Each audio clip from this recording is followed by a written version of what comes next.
Welcome to the Dan Casper Show podcast, your chance to catch the full show anytime, anywhere. If you missed it live on the radio, no worries. We've got you covered with all the sports talk, opinions, interviews, and conversations from the show. From the Packers to the Brewers to the biggest stories in sports and around Wisconsin, it's all right here. This is the Dan Casper Show podcast. What's up, everybody? Good morning and happy Monday. DK Show coming to you from the TDS Sports Talk studios this morning. Hopefully you all had a fantastic weekend and you are ready to hit up a brand new work week here. We appreciate you making us a part of your start, whether you are listening on the radio dials, 105.1 FM, 790 AM online, WAYYradio.com, sportstalk1051.com. You got your app, download that, take it on the go. Got your smart devices, smart speakers, Alexa, and all that good stuff. And, of course, the video stream up and rolling right now on YouTube, Man Cave TV. What do we have on our game plan for us this morning to begin a brand new work week here? Well, Brewers, baseball-wise, Brewers taking 2 out of 3 against the border battle of the Minnesota Twins. Brewers winning the first 2 games of the series, dropping the last one yesterday. But going back to Friday, they jumped out to a 1-0 lead, but then the Twins took the lead. And then thanks to 2 runs in the top of the 8th, Brewers able to hold on to a 3-2 victory. We got to see Coleman Crowe making another start here for the Crew. Friday, he went 5 innings, 3 hits, 1 earned run, 3 Ks. Aaron Ashby picking up another win. Gets charged with a blown save, but gets credited with the win. So 8-0 for Aaron Ashby. So the Brewers this past Friday, picking up that 3-2 victory, and then Saturday, Brewers picking up a 2-1 victory against the Twins. This whole series, each of these 3 games was incredibly close here. But Jackson Chourio picked up his first home run of the year. And Logan Henderson picking up his first win on the season to improve to 1-1. But Chad Patrick might be the story from that game. He went 4 innings after Logan Henderson. 4 innings, giving up just 1 hit, no walks, striking out 3. And that 1 hit was that triple, and they were able to get out of it, too, thanks to a Jackson Chourio sliding catch in the outfield where runner didn't tag up on third. But an impressive performance from Chad Patrick to get his first career save on top of that. And yesterday, we got to see Robert Gasser get the starts for the Crew. He went 4 innings, 2 earned runs, a couple walks, 3 Ks. Every time the Twins went out to a lead, the Brewers would tie it up or edge a little bit closer. The Twins just outlasted the Brewers and picking up a 5-4 victory for the Twins. But Brewers, again, main thing is they got the series and now sets up for a early big series with the Chicago Cubs as we start to turn the page here a little bit on the month of May. We're a little bit past the halfway mark here, but considering where things are at right now in the NL Central, the Brewers are just 1.5 games behind the Cubs. Brewers and Cubs have the same amount of losses, both 18. Cubs have 3 more wins. Cubs 29-18, Brewers 26-18.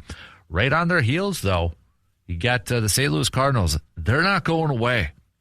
They won't go away. They're 1.5 back from the Cubs, too, so the Brewers just holding a slight lead in terms of win percentage. Cardinals sitting there at 27-19. Still, Pirates and the Reds, they're 5 games back, but they still hold on to winning records. Pirates 24-23, Reds 24-23. But we'll recap again a little bit more detail this Brewers-Twins series and look ahead to this big series going up against the Chicago Cubs. Right now, when you look at it, I'll say this coming up when we talk some Brewers here, but Thoughts, Brewers fans, on this upcoming series against the Cubbies? How you feeling? Your confidence level, pitching-wise, it may set up nicely for the Brew Crew because you got Kyle Henderson, Jacob Mizorowski. Tonight is Brandon Sproat. So Brandon Sproat versus Imanaga, but then got the Miz kid and Logan Henderson after that. So, but how you feeling, Brewers fans? All right, how you feeling right now? Hit me up. Start to hit me up with your thoughts. 715-830-1912. Or you can join in on the Section 105 chat room on our video stream. So plenty of baseball talk coming your way here this morning. Also on the docket, it is a VFW Post 305 best and worst from the weekend. So what was the best and what was the worst? All right, make your picks. Send them on over. We'll do a little Glory Days brought to you by Summer Jam. We'll hit up some local sports roundup brought to you by Carpet City Flooring Center. We've got some of the brackets out for softball, for high school softball, mostly Divisions 2 through 5, some of Division 1 here, but we'll go through that. We got a lot of our local teams or the surrounding areas here to our listening areas. A lot of teams represented high with some high seeds in that in those brackets too. So we'll go through those coming up a little bit later on, and then maybe we'll throw a little football chat in here as we get set for some off-season get-togethers and such. So. But we'll maybe hit that up, maybe hit up some of the latest rumors and rumblings surrounding the Bucs. I know Timberwolves fans a little down as their season is officially over with after falling to the Spurs this past weekend. So, but we're getting closer to the conclusion of this NBA season. We've got San Antonio taking on Oklahoma City tonight, game 1 of the Western Conference Finals. And then game 1 of the Eastern Conference Finals will start tomorrow after Cleveland took down Detroit yesterday. So it'll be Cleveland versus the Knicks. Shai Gilgeous-Alexander getting named MVP again this season. So Stanley Cup playoffs, maybe paying a little bit more attention to that. But we got a game 7 tonight with Montreal. Montreal taking on Buffalo. Game 7 of that series tonight. So, obviously, do or die. Winner moves on. And then we'll get game 1 on Wednesday between Vegas and Colorado. And then the winner of tonight's will be taking on Carolina on Thursday. So, that's kind of your game plan for us this morning. So, let's get things rolling. Let's talk some Brewers Cubs. First time that these two teams will have played each other since the postseason this last year. So a little bit, how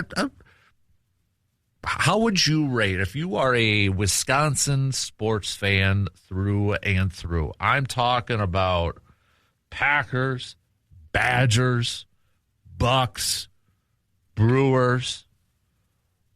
Where does this Brewers and Cubs rivalry rank in terms of like current right now? Not necessarily all time, but like current on the pecking order. Okay, currently. Is it the best? Is it second behind Packers Bears? Is it still behind Packers Vikings? You throw a little maybe Wisconsin Iowa rivalry in there, or I don't think the Bucks really have one at this point, but where is this Brewers Cubs rivalry in terms of like intensity for you currently?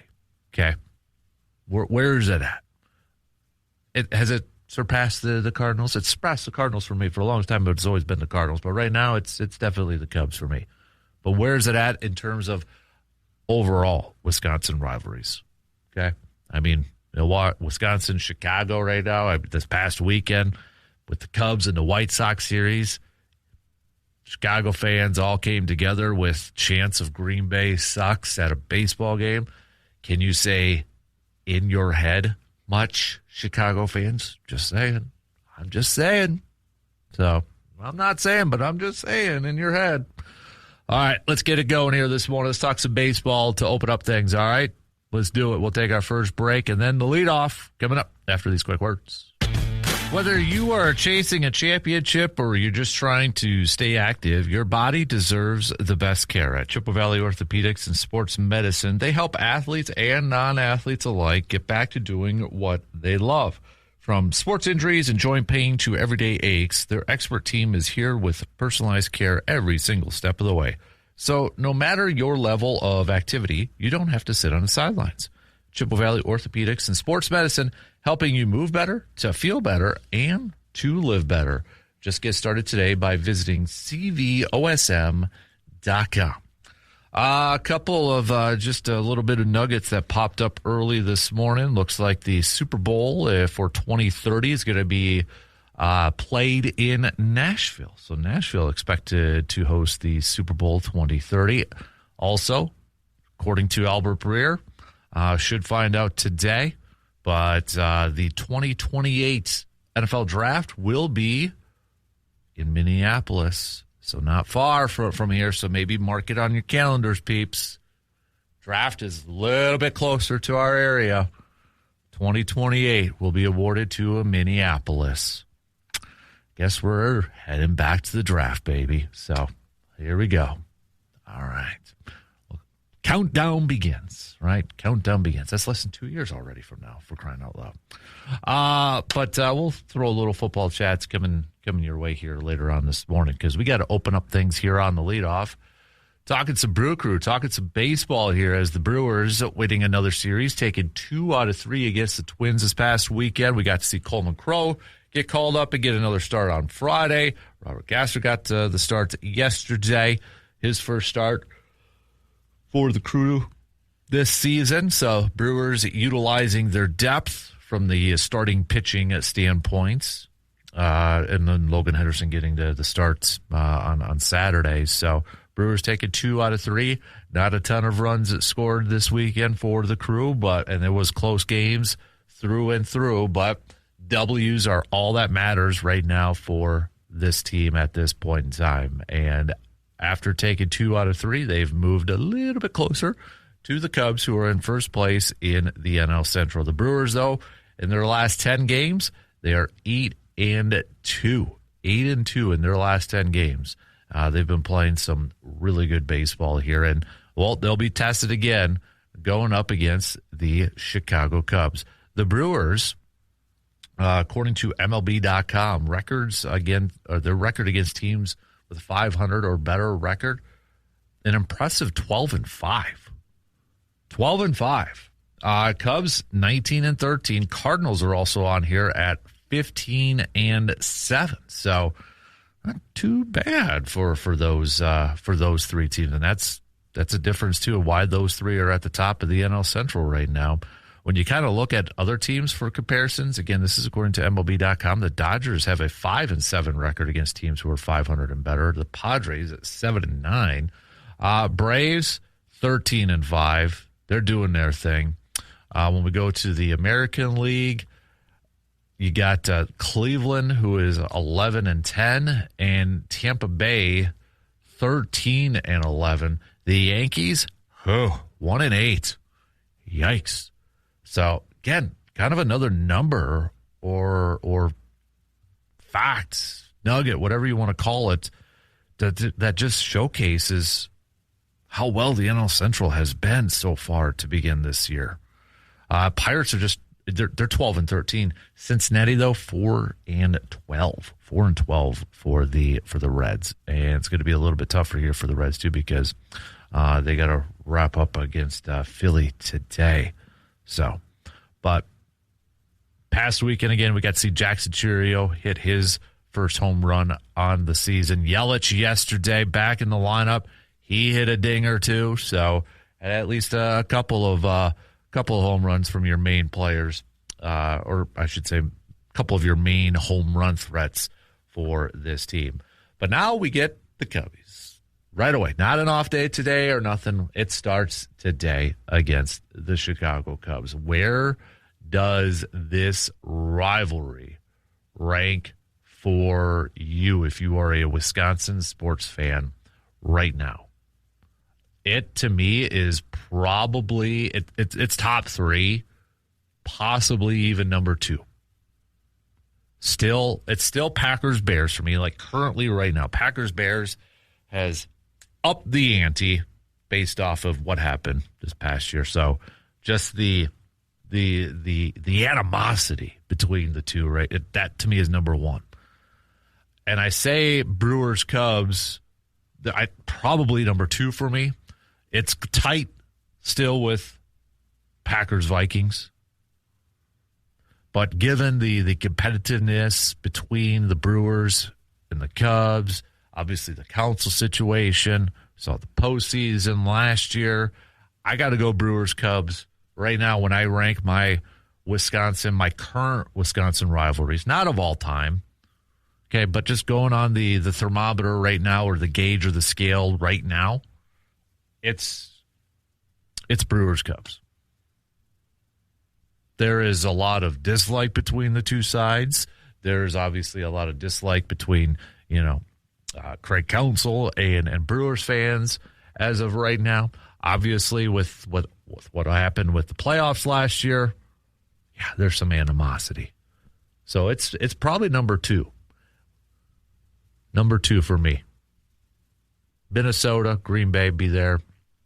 Then you kind of go to the Badger rivalries, because I don't really think there's maybe a little bit of a one between Bucks and Pacers, but that didn't really do anything this past year, and I think it was probably because Tyrese Halliburton didn't play, and the Bucks sucked, and the Pacers sucked too. So there you had it. Otherwise, you maybe throw a little Bucks Pacers. I think that's probably the closest one. Thought for a while it might have been Bucks 76ers. And that one really didn't pan out. Yeah, is it Bucks Pacers right now?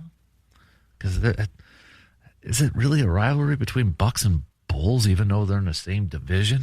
NBA, it's different, but I think you got to go to the college landscape on that. Maybe a little Wisconsin Marquette for basketball for some people, but anyways, looking at this series, let's look at game 1 tonight between Brewers and the Cubs. So Brandon Sproat is going to get the start here for the Brewers. The youngster is going to be in a big spot, a huge spot. And on the other side, you've got Imanaga going for the Cubbies. So taking a look a little bit here at Brandon Sproat, he's coming off of a win against the Padres back on the 12th, where he went 5 1/3, gave up 6 hits, 3 earned runs, a couple walks, 6 strikeouts. The game before that, the Cardinals, 4 innings, just 1 hit, 3 walks, 5 strikeouts. I mean, his strikeout numbers are up there considering the amount of innings. He's got 36 strikeouts in 36 innings pitched so far this season. But this is going to be a big test, I think, for this young pitcher. And I think he's at that line right now for whenever Brandon Woodruff does come back, that maybe Sproat's kind of on that. Because I think Logan Henderson has passed Brandon Sproat. Even though Sproat started the season with the big league club, I think right now Logan Henderson is that guy that you keep in the rotation. So huge moment, huge opportunity for Brandon Sproat. The butterflies are going to be there. The nerves are going to be there. Going into Wrigley and going up against the Cubbies. How does he handle that big spotlight? How does he handle all of those nerves? If there's one thing you kind of look at from his games, maybe as of late here, is can he cut down a little bit on the walks? Can he not give free passes to this lineup of the Chicago Cubs? Can he limit that? I think that is going to be a big key into tonight's game. Excuse me. On the flip side, obviously Cubs players don't have any experience going up against Sproat. Brewers got a little bit against Imanaga. Contreras has 2 home runs against him in 10 career at-bats, hitting .300 with a 1.264 OPS. Joey Ortiz Check this out. In 9 at-bats, actually is hitting .444 against him with a 1.000 OPS. Look at Joey Ortiz. Blake Perkins, 4 career at-bats, has a home run. 750, so 3 for 4.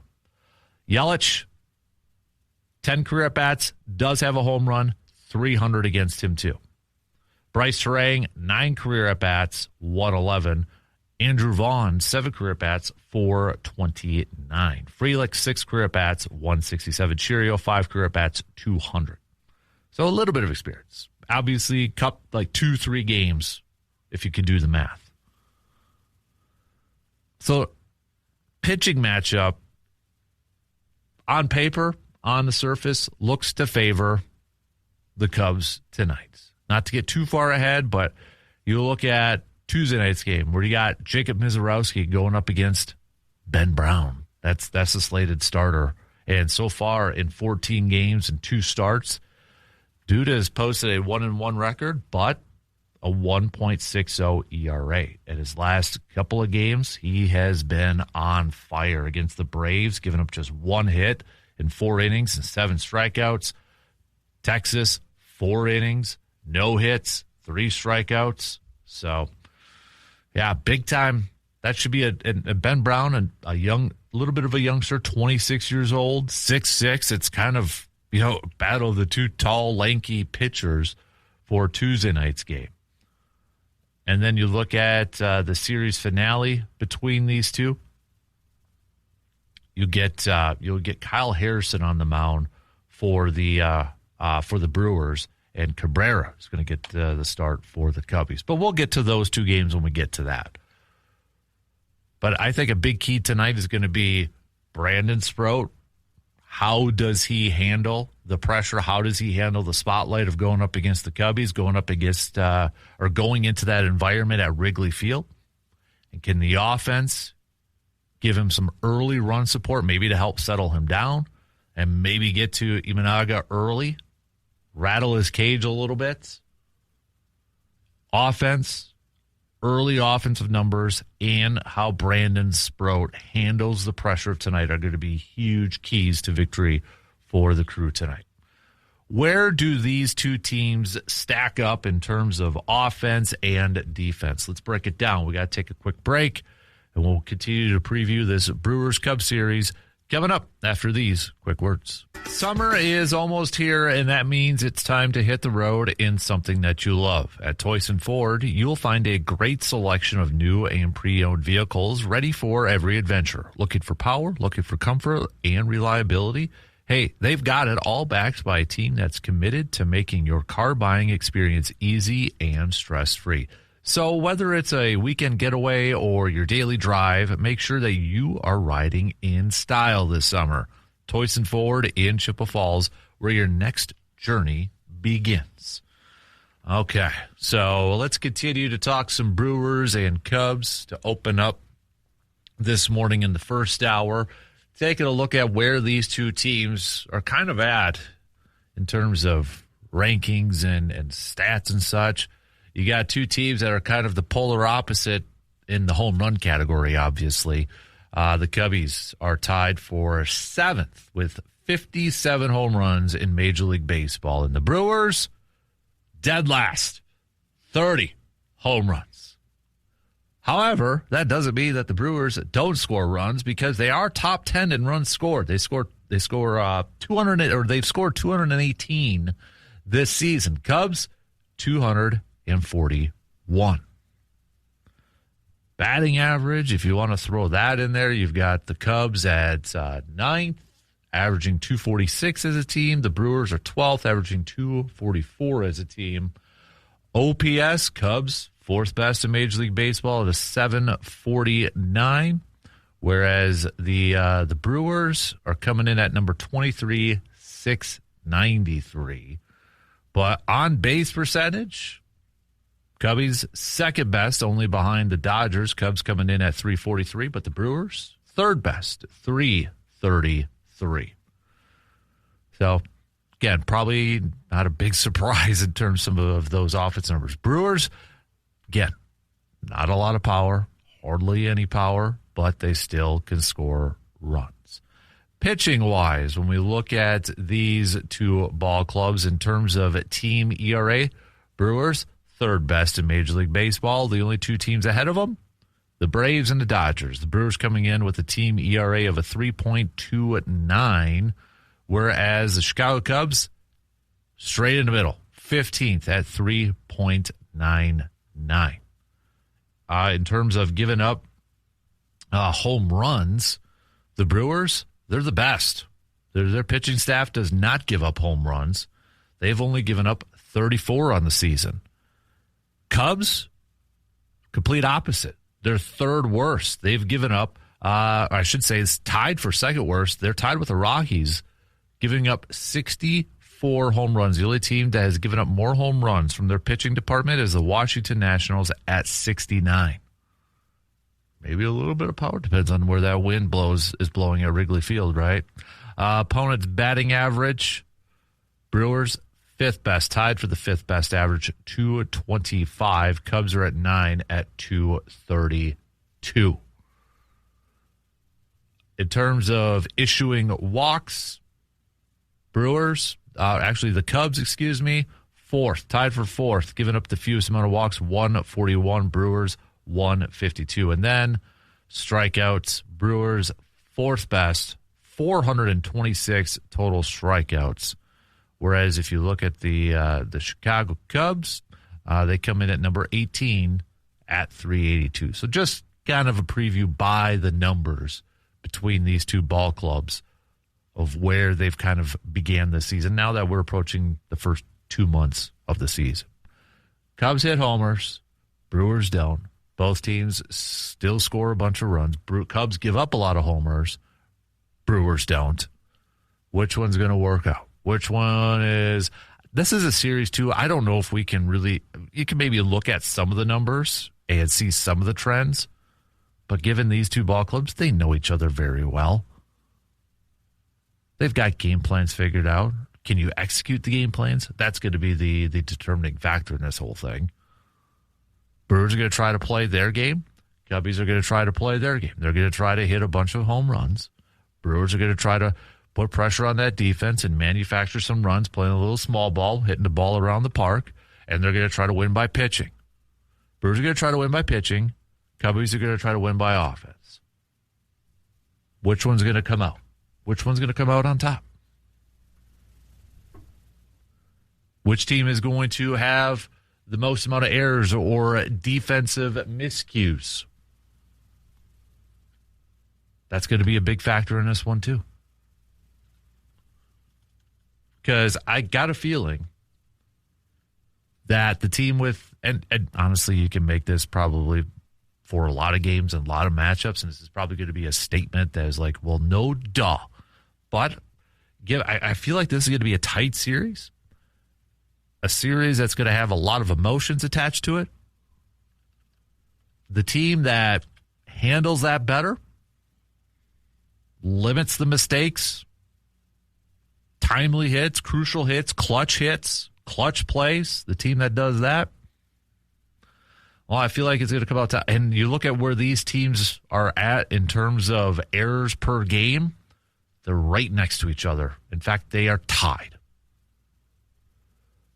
So far this season, the Brewers and the Cubs have averaged .45 errors per game. Best is the Padres at .30. However, if you look at the last three, Brewers, .67. So a little bit up there. Brewers home and away. This is actually kind of interesting. Brewers home and away, .46, .45. Cubs have actually averaged more errors at home than they have on the road. Kind of by a wide margin here, too. Cubbies, .65 errors per game at home compared to .25 on the road. Maybe something to kind of watch heading into this series. Or maybe much to do about nothing. I don't want to say the phrase that we usually do when it comes to like NFL games or football games. It's a division game. Throw the records out the window. Throw the game plans out the window. You can't predict these things. maybe a little bit different in baseball, but at the same time, considering these two managers know each other, these two teams know each other so incredibly well, I'm sure there's going to be a little bit of extra oomph, little extra, focus and tons more pressure given the history between these two. I'm excited. I'm going to be nervous, but I'm excited to see this thing start to kick off. What's your predictions? And from a Wisconsin sports fan standpoint, is Brewers Cubs top 2, top 3, top 5 rivalry right now? Where do you have it? Is Packers Bears 1? Do you have Packers Cubs 2? Or excuse me, Bears Cubs? Say it, man. Brewers Cubs number 2? Is it still Packers Vikings at number 2 or Packers Vikings number 1? Depending on, look where we're at, and I've got more friends who are Vikings fans, and I can't talk to them. I can't stand them. I got Packers Bears at number 1 and Brewers Cubs at number 2 for me. And a lot of it is because of the competitive nature between those ball clubs and just recency effect, too. The current meter has it. Packers Bears for me, Brewers Cubs second. All right, we got to take our final break as we start to wrap up the first hour. Coming up next hour, we'll throw a little football chat in there. Oh, Aaron Rodgers is back, by the way, peeps. So we get another year of A-Rod, or A-Rod, whatever you want to call it. Call him. I'd like to say A-Rod just because A-Rod is Alex Rodriguez, in my opinion. But anyways, he's back. So got that. We got Packers Steelers this year, preseason game number 1. So yeah, nobody's going to play in that game. But regardless, Rodgers is back. I got to imagine this is his final year. But we'll throw I want to talk a little bit about Zaire Franklin coming up later on. Also, I want to get back to some Bryce Terang talk because Bob Nightingale, USA Today, fantastic piece over the weekend, highlighting Bryce Terang. And as the title of the piece says, Bryce Terang may already be one of the best players in the world.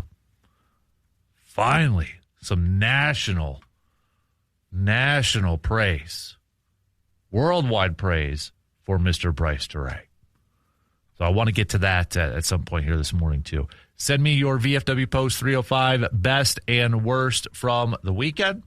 Hey, Weekend Warriors, have anything to brag about, or you want to do a little shout out, you can send those on over too. You can hit us up on that Shoe Doctors bullpen line at 715-830-1912 with a quick text, or join in on the Section 105 chat room on our YouTube stream. We'll take a quick break, and we'll be back to wrap up the first hour after these quick words. Coming up on Wednesday, we are going to be doing the program from Hy-Vee in Eau Claire because Hy-Vee is going to be doing a free breakfast for veterans and current active military members as part of their 250th anniversary for Team America. Hy-Vee is going to be doing a breakfast for those who have served and continue to serve in the military. So that's coming up this Wednesday. All right, this Wednesday, May 20th, 6 a.m. to 10 a.m. So stop on by, dine in, or carry out only. So, and again, we'll be doing the program over there from 6 a.m. to 10 a.m. Looking forward to that. It was a good weekend, good Saturday, too, at Barbecue Fest at the Northern Wisconsin State Fairgrounds, hanging out with our friends from Mike's Star Market for a few hours there. A lot of people, a lot of really, really, really good food, perfect weather. I mean, the smells of all the smokers and the grills going on. Oh, chef's kiss. It was magnificent. So big shout out to the peeps at Northern Wisconsin State Fairgrounds for putting that event together, and congrats to all the winners, including our good friends at Mike Star Markets with their team placing first in People's Choice Award. So nice work. Good work. Good work. It was a good day Saturday. Good day. Perfect weather for it. Man, that could be a pick for the best of the weekend, too. Send me your best and worst from the weekends. You can hit me up with a quick text 715-830-1912 on that Shoe Doctors bullpen line, or hang out in the Section 105 chat room. Coming up a little bit later on, we'll get to a little football chat here. We'll talk a little Packers and such, but let me kind of throw out an informal poll question. Now that Rodgers is back, Aaron Rodgers is back with the Pittsburgh Steelers. You got Big Mike leading the charge over there. A lot of former Packers assistants are on that staff. Okay, it is Packers East. Is it kind of like? How do I want to say this? Okay, let me throw this. Maybe this is the way to do it. Bear with me. If you're a Packers fan and it doesn't affect your team, okay, are you cheering more for, if you have to pick one, okay, I'm forcing you to pick one. You have to. You cheering for Pittsburgh or Miami this year? Green Bay East or Green Bay South? If it doesn't affect the Packers, which team maybe has a little bit of a soft spot in your heart? Is it the old gang with the Steelers, Rodgers, McCarthy, James Campman, some of the other assistants like Joe Witt, even some of the training staff members? Or is it the new wave? Jeff Hafley, head coach of Miami, Malik Willis, who saved some games for Green Bay the past couple of years, John Eric Sullivan, Brian Gutekunst's right-hand man for the last few years. Got to pick one. Take Green Bay out of it. I know Green Bay plays Miami this year, okay, for a game, but just ignore that.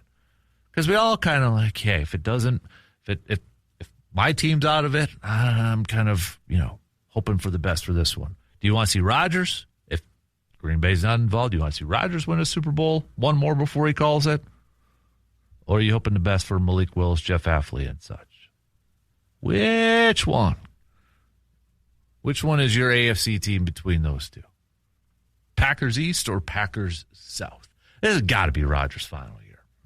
You take this long to decide, middle of May, this has got to be it. Go on the farewell tour, tip your cap, ride off, maybe into the sunset or wherever, the darkness, whatever we want to call it. This has got to be it.